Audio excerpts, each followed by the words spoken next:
강혜신의 오늘의 미국.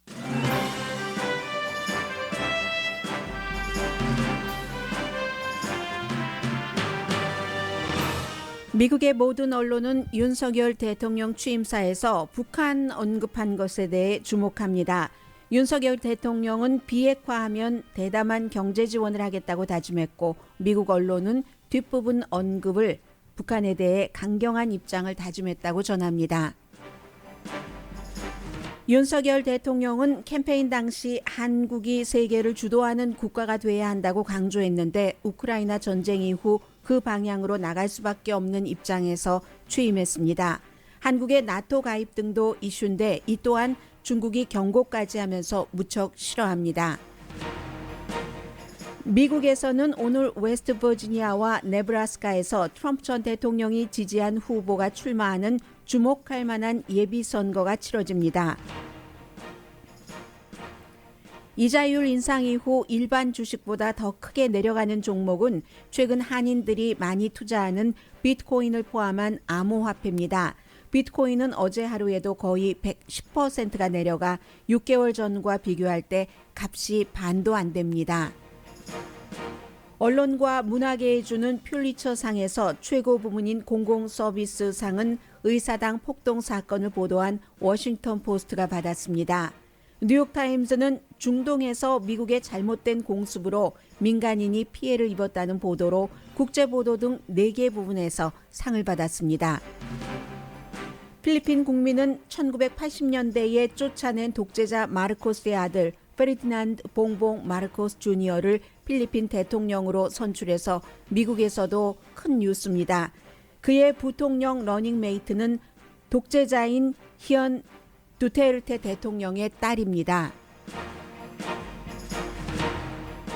여러분 안녕하십니까? 오늘의 미국 강혜신입니다. 어제 저희 저녁 뉴스를 통해서도 윤석열 20대 한국 대통령의 취임사를 여러분들께서 들으셨습니다. 저는 오늘 아침에 헤드라인을 읽을 때 원래 그 윤석열 대통령이 뭐 어렸을 때부터 부모님들도 다 윤석열이라고 부른다 해서 그렇게 본인이 얘기를 하다 어제 취임 선서할 때 보니까 대통령 윤석열 이렇게 바꾼 것 같아요. 뭐 정확하고 오늘 또 들어보면 알겠지만 해서 저도 윤석열이라고 원래 그 본인이 원했었던 대로 발음을 하다가 어제 취임사에서 윤석열이라고 저는 그렇게 들었거든요. 그랬기 때문에 그대로 발음하느라고 좀 힘들었습니다.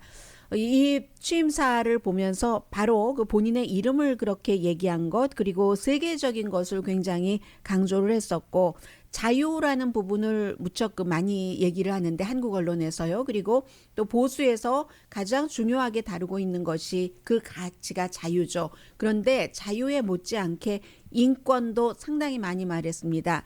이 인권이라는 말은 한국에서 이제 진보 대통령이 들어오면 북한과의 관계 때문에 북한에 대한 인권을 얘기하지 못하니까 많이 빠져 있었는데 어제는 자유와 함께 인권도 얘기한 것이 주목이 된다 생각을 하면서 그 취임사를 봤고요. 그리고 미국 매체는 이제 가장 중요한 매체 가운데 하나가 뉴욕타임스, 워싱턴 포스트, 월스트리트저널 이 세 개의 뭐 신문이라고 할 수 있는데 방송은 날아가 버리고 신문은 기록으로 남으니까요. 이 세 매체가 똑같이 약속을 했습니다. 약속하지 않은 약속이죠. 북한에 대해서 강경책이다라고 보도를 했습니다. 물론 뭐 캠페인 할 때부터 그렇고 우리가 다 알고 있는 내용이긴 합니다만은 얘기를 들어보시면요. 이 윤석열 그 대통령의 말을 한번 직접 들어보시겠습니다. 북한에 대해서 본인이 뭐 여러 문장이었지만 한 문장을 전해드리자면 이 같은 내용이었습니다. 저는 한반도뿐 아니라 아시아와 세계의 평화를 위협하는 북한의 핵 개발에 대해서도 그 평화적 해결을 위해 대화의 문을 열어놓겠습니다.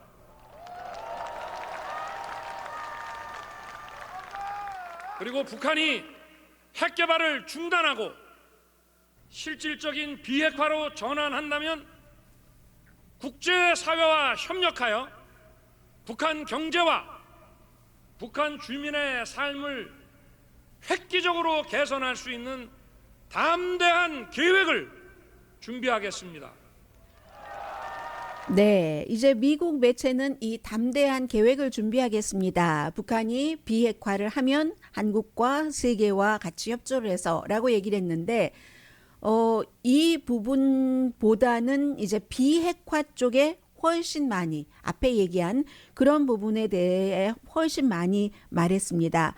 보수를 한국 그 외교 중심에 두면서 북한에 대한 정책에서 방향 전환을 했다. 뉴욕타임즈의 지적입니다. 북한과 대화의 문이 열렸습니다. 전제를 하고 이 말을 했는데 대화의 문보다는 결국은 이제 그 북한 비핵화 하지 않으면 뭐 계속 제재를 한다는 뭐 그런 얘기입니다. 그래서 대담한 지원이지만 조건절이죠. 북한이 비핵화를 할 때. 그래서 윤석열 그 대통령의 가장 중요한 위기는 결국은 북한이다. 그러면서 이 뉴욕타임스도 바이든 대통령 행정부도 해야지 될 일이 있다. 그냥 우크라이나만 중요하게 생각하고 또 중국을 중요하게 생각하고 그저 가만히 놓아두고 봐서는 안 된다 하는 그 같은 이제 시선도 지적을 했고요. 또 그 밖에는 이제 한국 사회 내부의 갈등, 불화 이런 것을 인정을 하면서 과학, 기술, 혁신이 해결책이다. 물론 과학, 기술, 혁신이 해결책이라고 얘기하는 것은 그로 인해서 기회를 만들어서 기회를 못 가진 사람에게 뭔가를 해준다 하는 건데 고속그 성장의 기회를 열어준다는 건데 결국은 그 부분도 한국 혼자서는 할 수 없습니다. 이게 윤석열 당선자의 얘기입니다. 다 다른 나라와 협조를 해야지 되고 당장 이제 21일에 바이든 대통령이 가서 두 사람이 그 회담을 하게 된다면 미국과 여러 가지 해야지 될 일이 있잖아요. 기후변화에 대해서, 백신 제조에 대해서, 그 밖에 여러 가지 공동으로 해야지 될. 그렇게 함께 살아가야지 되고, 그리고 한국이 세계에서 정말 그 중요한 일, 책임 분담까지 하면서 해야지 된다. 세계 10위의 경제 대국이라는 것이 진정한 의미를 갖추려면 세계 속에서 세계의 지도국가가 돼야지 된다는 것이 뭐 저는 굉장히 그 귀에 들어왔었고요. 그리고 워싱턴 포스트 역시 마찬가지입니다. 북한과 비핵화 촉구를 하면서 이제 회담의 문이 열렸다 하는 거죠. 이 워싱턴 포스트는 문재인 대통령은 고별사에서 바로 전날 고별사를 했죠. 아주 그 특별한 케이스입니다. 물러나는 대통령이 그냥 물러나고 하는데 이 문재인 대통령은 그 전에 와서 이 바깥에 청와대 밖에서 많은 이제 그 아쉬워하는 사람들 앞에서 고별사도 하고 했는데 그 고별사에서 남북 대화와 평화 프로세스를 호소했다는 것을 얘기를 했고요. 그에 비해서 다음 날 이제 윤석열 신임 대통령은 자유와 인권 존중에 기반한 보편적인 가치, 국제규범이라는 말을 많이 했습니다. 그것을 적극적으로 보호하고 증진할 것. 여기에 대해서 중국이라고 얘기하지 않았지만 국제규범을 잘 지키지 않는 나라가 중국이 될 수도 있다. 뭐 이런 부분이었고요. 아무튼 세계 속의 한국 그런 것을 굉장히 강조를 했습니다. 윤석열 그 대통령의 얘기를 직접 자유, 인권, 공정, 연대의 가치를 기반으로 국민이 진정한 주인인 나라, 국제사회에서 책임을 다하고 존경받는 나라를 위대한 국민 여러분과 함께 반드시 만들어 나가겠습니다. 감사합니다.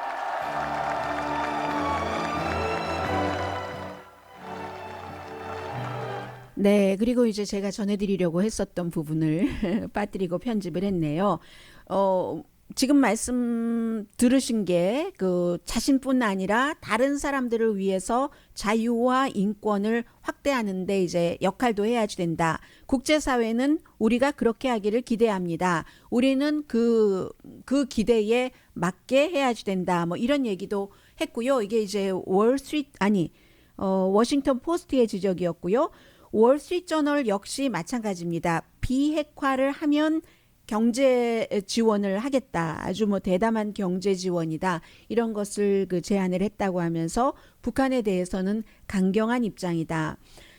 그로써 이제 바이든 대통령은 이 계속 우크라이나와 중국에 집중하는 것, 이게 윤석열 대통령에게는 도전이다. 이화대학교 북한학과의 박원곤 교수의 말을 인용을 해서 월스트리트저널이 지적을 했습니다. 그리고 일본의 그 하야시오 시마사 외무대신이 참석한 것, 이것은 이제 맨 앞에 취임사에서 뭐 싱가포르 대통령 와주신 분들께 감사한다라고 얘기할 때 언급이 됐습니다.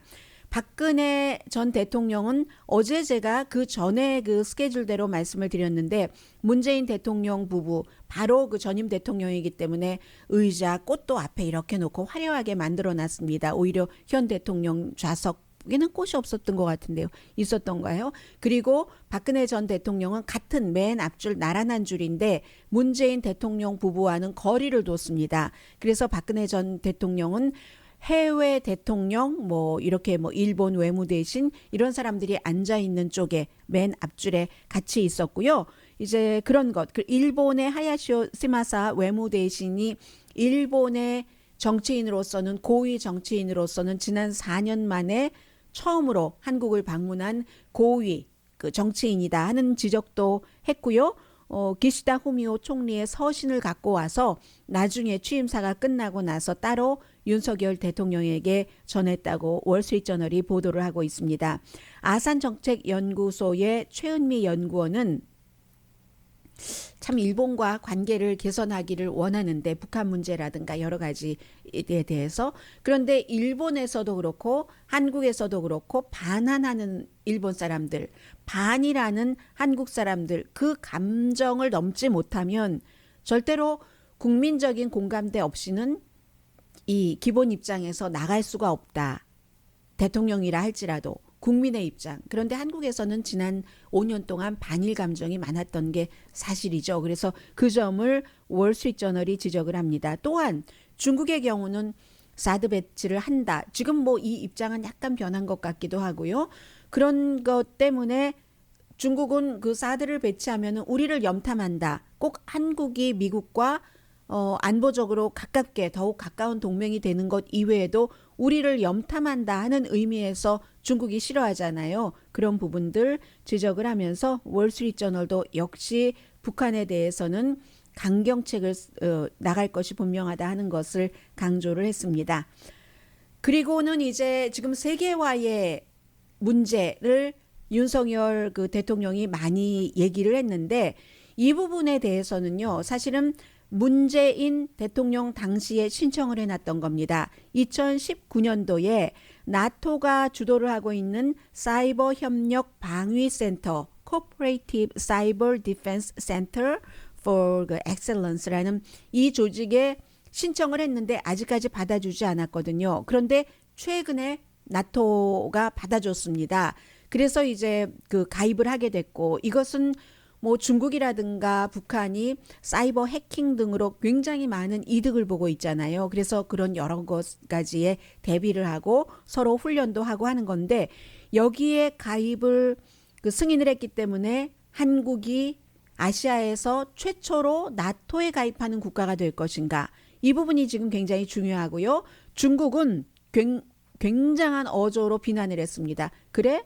그러면 한국이 우크라이나와 같은 상황이 될 수도 있어. 우크라이나가 나토에 가입해서 러시아로부터의 위협을 다른 나라로부터 이제 그 보호를 받으려고 했기 때문에 러시아가 아니 우리에 가깝게가 아니라 나토에 가깝게 하고 침공을 한 것은 분명한 사실이잖아요.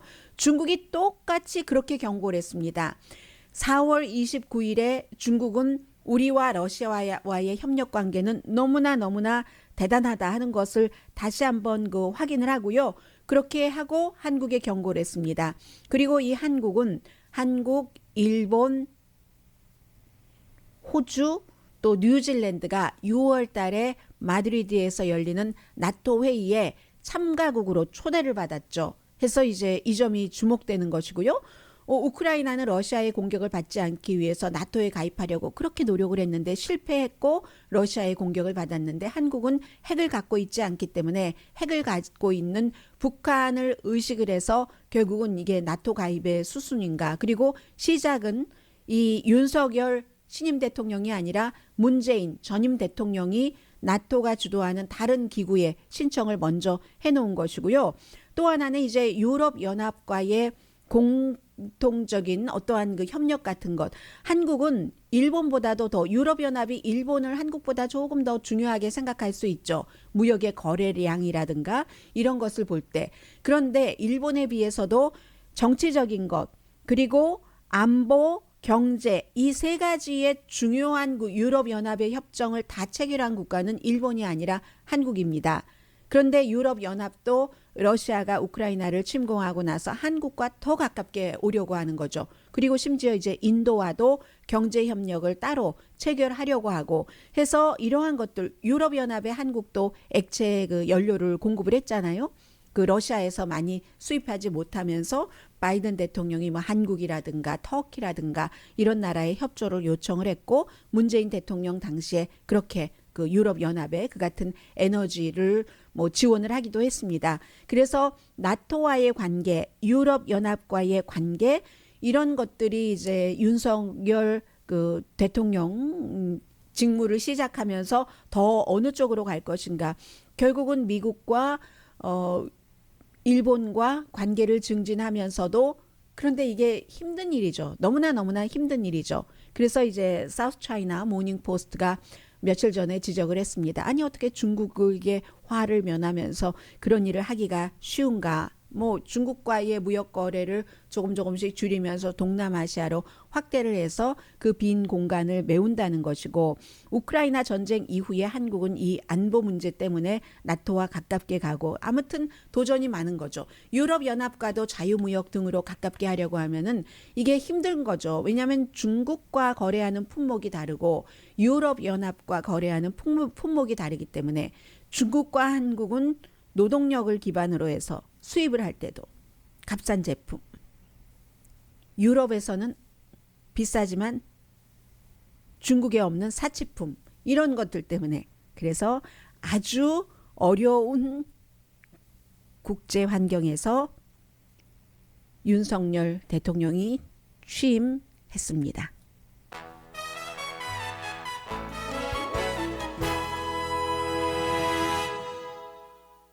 잠시 뒤에 이제 미국 뉴스 아주 오늘 중요한 일들이 많아서요.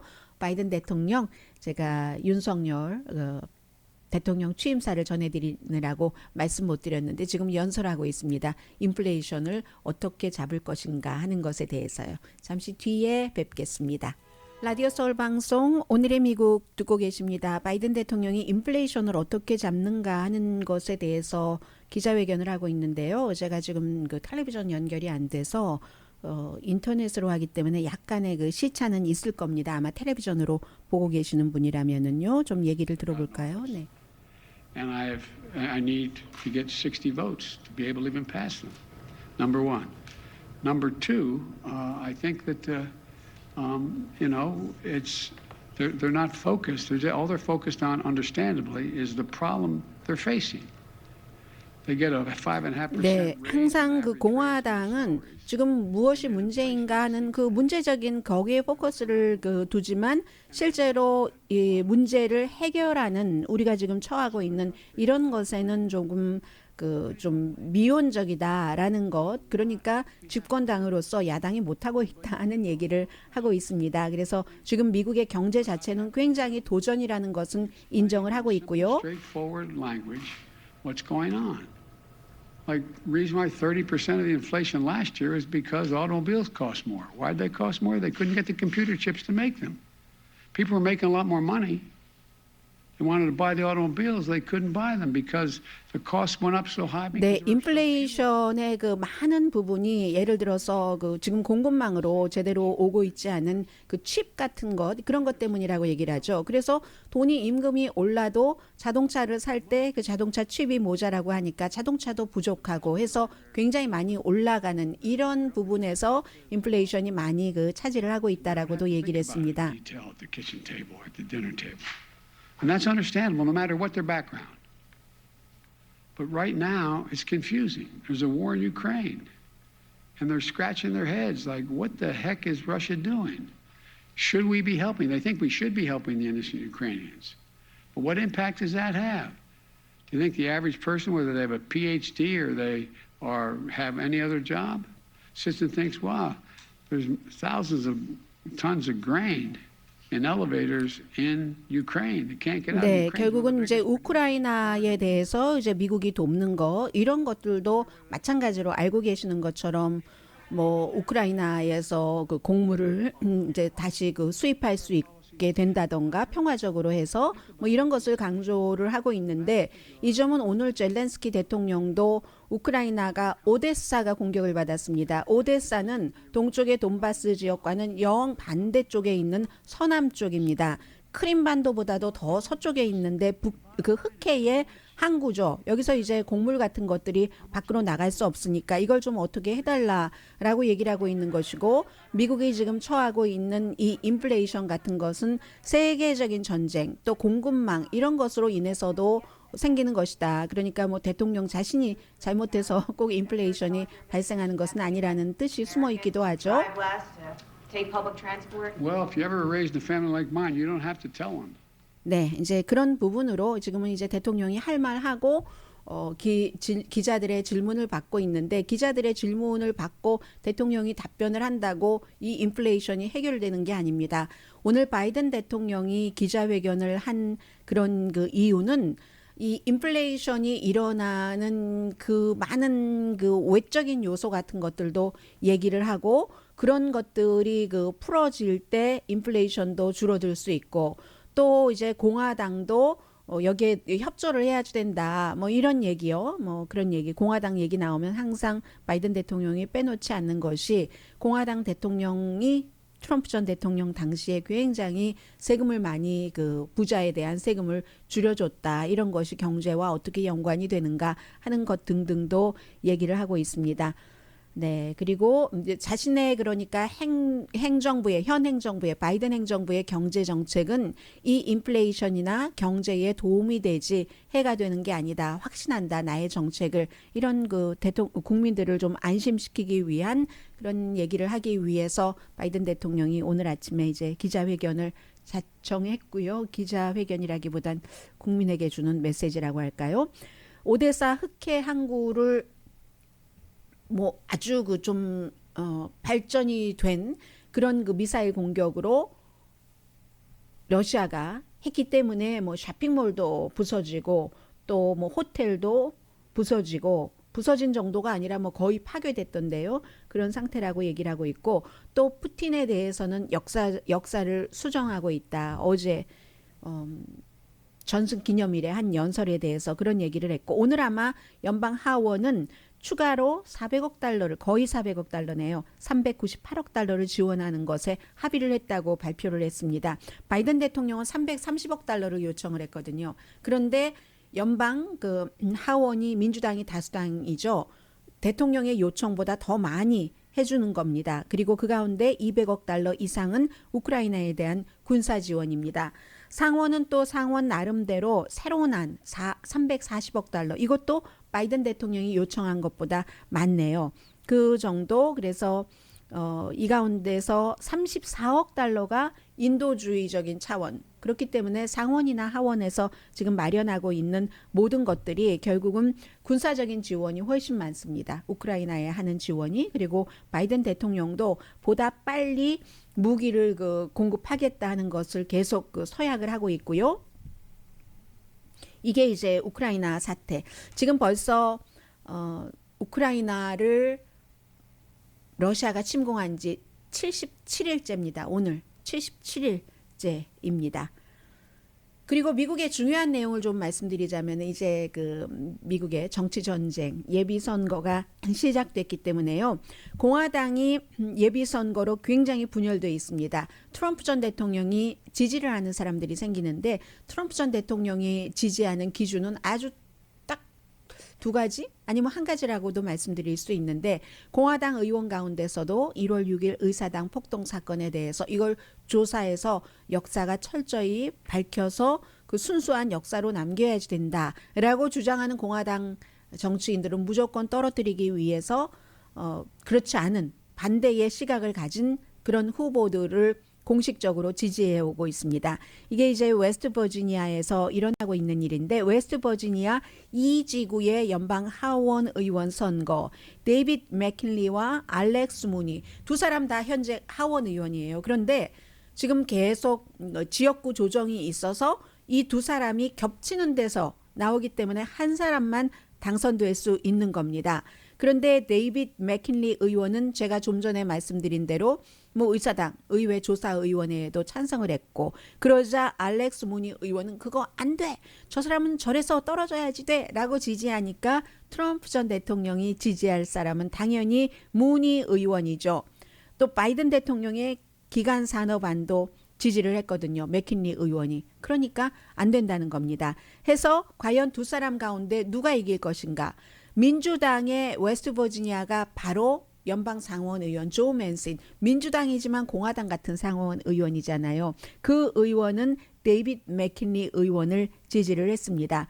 그래서 조 맨신의 지지를 받는 또 많은 현역 공화당의 그 정치 아주 중요한 역할을 하고 있는 사람도 이 데이빗 맥킨리를 지지를 하고 있는데 그 사람이 이길 것인가? 아니면 알렉스 문이라는 트럼프 전 대통령이 지지하는 사람이 이길 것인가? 이게 그것이 알고 싶다인데요. 민주당의 그 조 맨슨 의원이 뭐라고 얘기하냐면 트럼프가 지지하는 알렉스 무니는 무니 사전에는 무니밖에 없다. 미밖에 없다라고 얘기를 하고 있는데 이제 결과가 나오겠죠. 또 네브라스카에서 두 개의 선거가 있습니다. 주지사 선거, 현 주지사가 임기 제한으로 안 나올 수밖에 없게 됐거든요. 못 나오게 됐으니까 세 사람이 민주당 의석을 가지고 싸우는데 한 사람이 트럼프 전 대통령이 지지하는 사업가입니다. 찰스 헙스터라는 사람이고 두 번째는 뭐 농부이기도 하고 대학 관계자이기도 한 짐 필렌 그리고 세 번째가 주 상원 의원인 브렛 린드스트롬이라는 사람인데 두 사람이 앞서갑니다. 트럼프 전 대통령이 지지하는 비즈니스맨과 농부면서 대학 관계자인 두 사람이 앞서가는데 그런데 이것도 갈려졌거든요.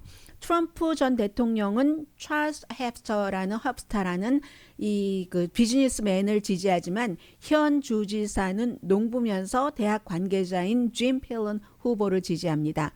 그러니까 이게 표가 갈려서 오히려 지금 뒤처져 있는 주 상원 의원인 브렛 린드스트롬이 당선될 수도 있다. 어부질이죠. 이 경우에는. 지금 그래서 주목되고요. 또 하나는 네브라스카의 2지구의 그 연방 하원 의원인데 이 지역은 오마하를 포함하니까 오마하의 현인이 바로 그 워렌 버핏이잖아요. 그리고 민주당이 엿볼 수도 있는 곳입니다. 물론 아직까지 공화당이 강하지만 2020년 그 선거구 재조정 전에 바이든 대통령이 6포인트 차이로 이긴 곳이거든요. 그렇기 때문에 주목이 되는데 3선인 공화당의 댄 베이컨 의원이 당선될 가능성이 높고 여기는 이제 트럼프의 지지가 중요해서가 아니라 이렇게 민주당이 차지할 수 있는가 해서 중요한 겁니다.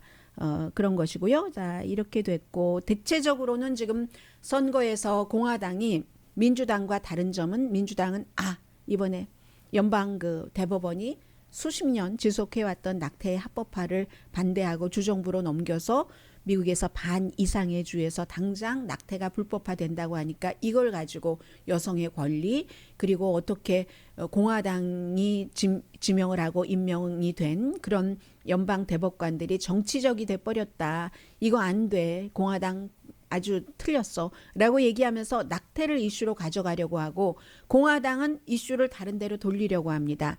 그래서 이제 뭐라고 얘기하냐면 공화당에서는 아니 이러한 내용들이 연방 대법관들이 아직 최종 판결을 하지 않았지만 초안이 이렇게 작성된 것이 이게 유출된다는 게 말이 돼? 누가 유출시켰어? 그 사람을 벌해야 돼. 이런 것에 집중을 하고 민주당은 지금 공화당 의원들이 연방 대법관들이 6명이 다 그렇게 똘똘 뭉쳐서 그렇단 말이지 연방 대법원도 공화당의 당이네. 연방 대법원이 아니라 이렇게 민주당은 거기에 포커스를 두고 있습니다.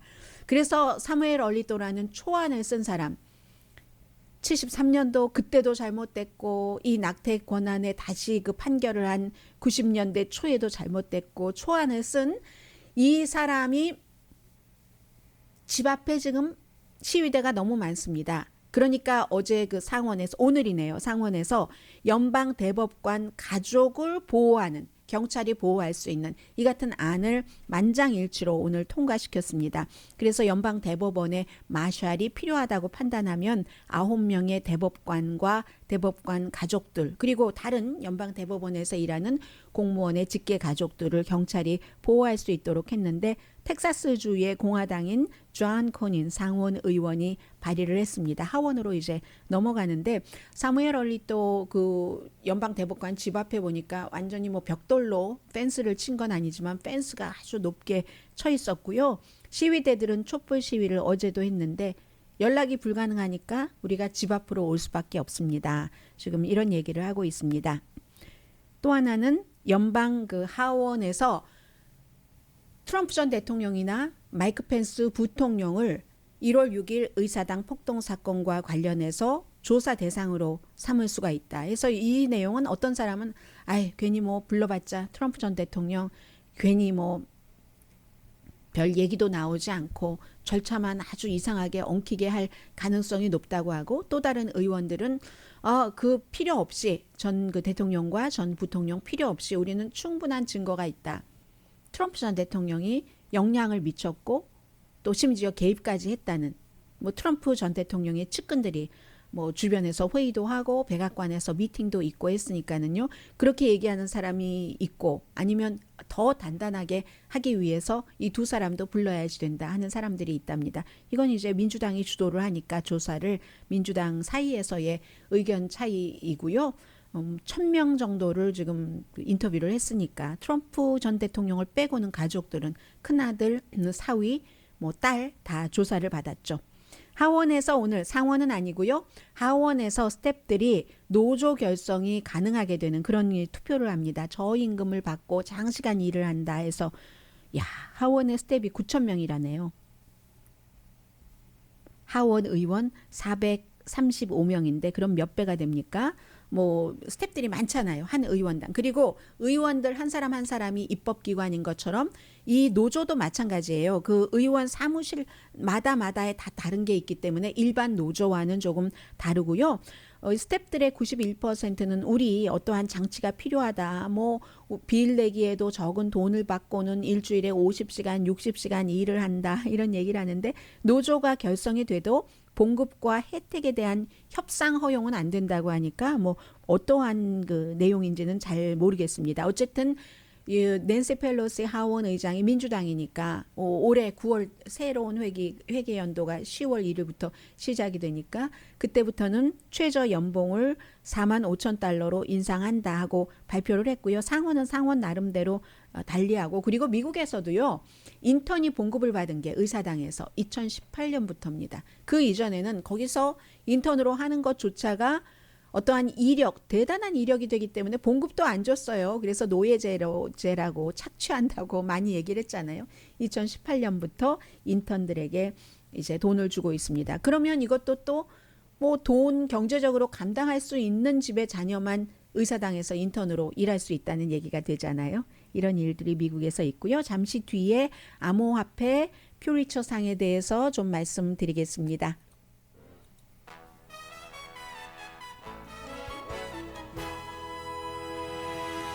라디오 서울 방송 오늘의 미국 듣고 계십니다. 암호화폐는요. 이렇게 생각하시면 됩니다. 암호화폐는 예전에 몇 년 전까지만 하더라도 개인들이 많이 그 컨트롤을 했는데 이제는 뭐 골드만삭스라든가 이렇게 기업, 헤지 펀드가 들어가면서 그 사람들이 컨트롤하면은 기술주처럼 위험한 주식으로 봅니다. 그렇기 때문에 이자율이 올라가고 투자를 할 때 이자 비용도 많이 들고 그리고 기술주라는 게 그 하나의 이유가 있지만 또 하나는 바로 뭐 제조업이라든가 상품처럼 성과를 내는 것이 아니기 때문에 그런 것들 때문에 요즘 많이 내려가고 있잖아요.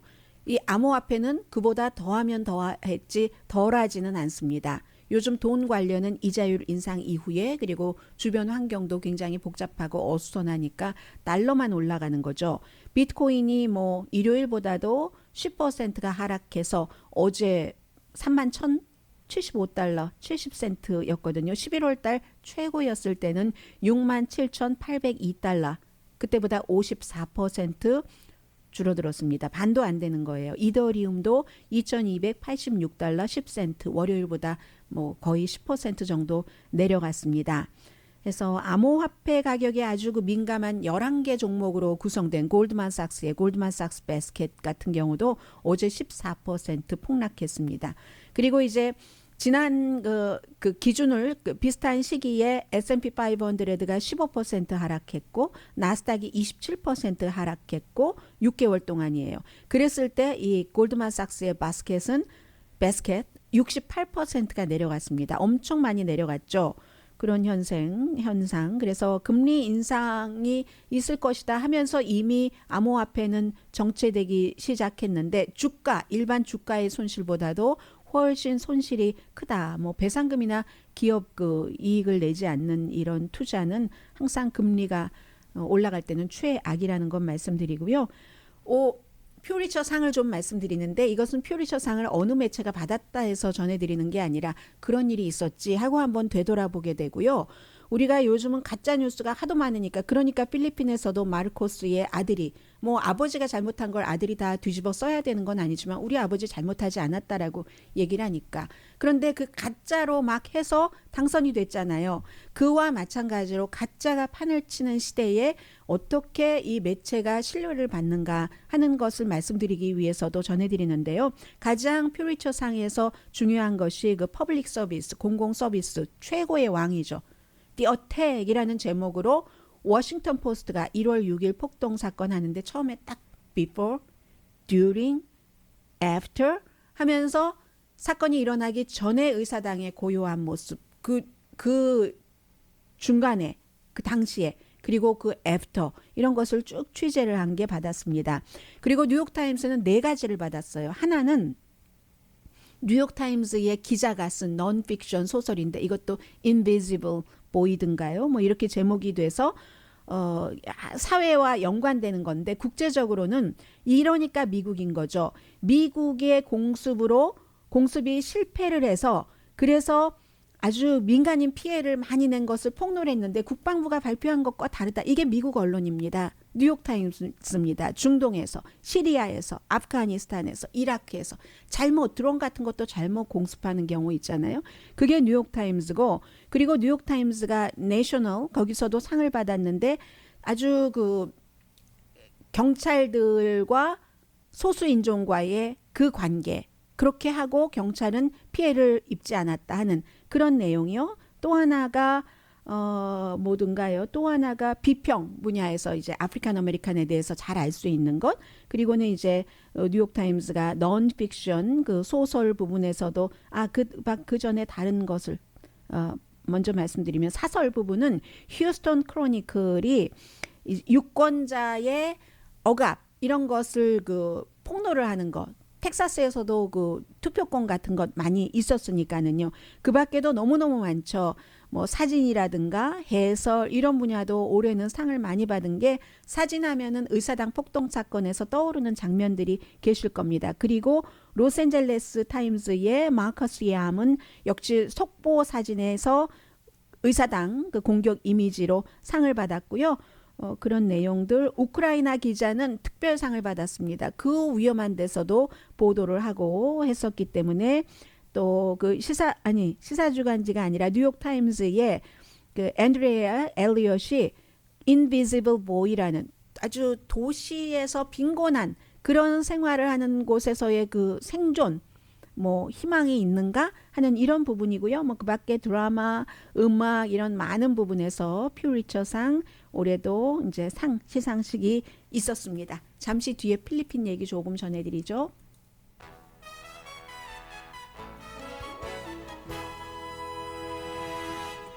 라디오 서울 방송 오늘의 미국 듣고 계십니다. 필리핀의 그 정치는 36년 전으로 돌아갔습니다. 마르코스 대통령 뭐 유명하고 이멜다 신발도 유명하고 그 당시에 이제 국민이 부패해서 무슨 국민 혁명 이런 이름으로 해서 헬리콥터 타고 대통령궁에서부터 쫓겨났었죠. 그리고 5년 뒤에 엄마와 아들이 다시 필리핀으로 돌아옵니다. 그 아들이 차근차근 로컬 정치에서부터 상원 의원부터 이렇게 해나가고 지난번에 부통령 선거에서는 떨어졌지만 다시 64세가 돼서 36년 뒤에 아버지의 그 자리, 대통령 자리를 이어받았습니다. 필리핀이 단임제잖아요. 6년. 페르디난드 봉봉, 그 뭐 본인의 애칭처럼 돼 있는 봉봉 마르코스 주니어입니다. 이 사람이 그렇게 지난 6년 동안 유명했던 사람들에게 뭐 총을 쏴야 돼 뭐 이런 얘기를 했던 로드리고 두테르테의 뒤를 잇습니다. 그리고 로드리고 두테르스 국제재판소에 지금 뭐 마약 사범 총 쏘고 뭐 하는 이런 뭐 수천 명 숨지고 한 것에 대해서 재판이 계류됐기 때문에 그걸로 국가에서 보호하겠다. 이게 마르코스 주니어가 한 얘기고, 그리고 두테르테의 딸이 지금 어느 지역의 시장인데 이 마르코스 주니어의 부통령 후보 러닝메이트로 함께 뛰었습니다. 그래서 이 사람도 지금 당선이 확실하고 마르코스 주니어도 뭐 경쟁자와 2배 이상의 표를 받았다고 하는데 경쟁자는 인권 변호사입니다. 굉장히 젊은 사람들에게는 경쟁자가 아무튼 인기가 있었는데 People Power Revolution이라고 People Power 그 혁명으로 쫓겨났던 아버지에 대해서 이 마르코스 주니어는 한 번도 아버지의 레가시에 대해서 사과하지 않았습니다. 뭐 그리고 어떠한 형태로 이것을 가져왔냐면 지난달에 워싱턴 포스트가 굉장히 심층적으로 보도를 했는데 아주 오래 뭐 틱톡이라든가 유튜브라든가 하는 것으로 젊은 사람들은 마르코스 시대를 살아보지 않았잖아요. 아버지 대통령 하니까 그 독재가 그 당시에 왜 필요할 수밖에 없었는가 환상 아주 막 신화적으로 굉장히 잘해서 허구와 그 당시에 워싱턴 포스트의 표현이 허구와 현실의 경계를 모호하게 하기 위해서 소셜미디어의 힘을 가지고 독재 정권을 미화하는 아주 힙하기도 하고요. 화려하게 편집된 컨텐츠로 그렇게 했다. 그 당시에 살아보지 않은 사람. 그리고 현 대통령과도 이렇게 연관을 해서 어느 나라에서도 과거에 있었던 일이기도 합니다. 과거에 대한 또 나이 드신 분들은 지금 정권이 또 마음에 들지 않고 하니까 향수 같은 것도 불러일으키고 그렇게 해서 이제 필리핀에서 36년 만에 36년 전에 쫓아낸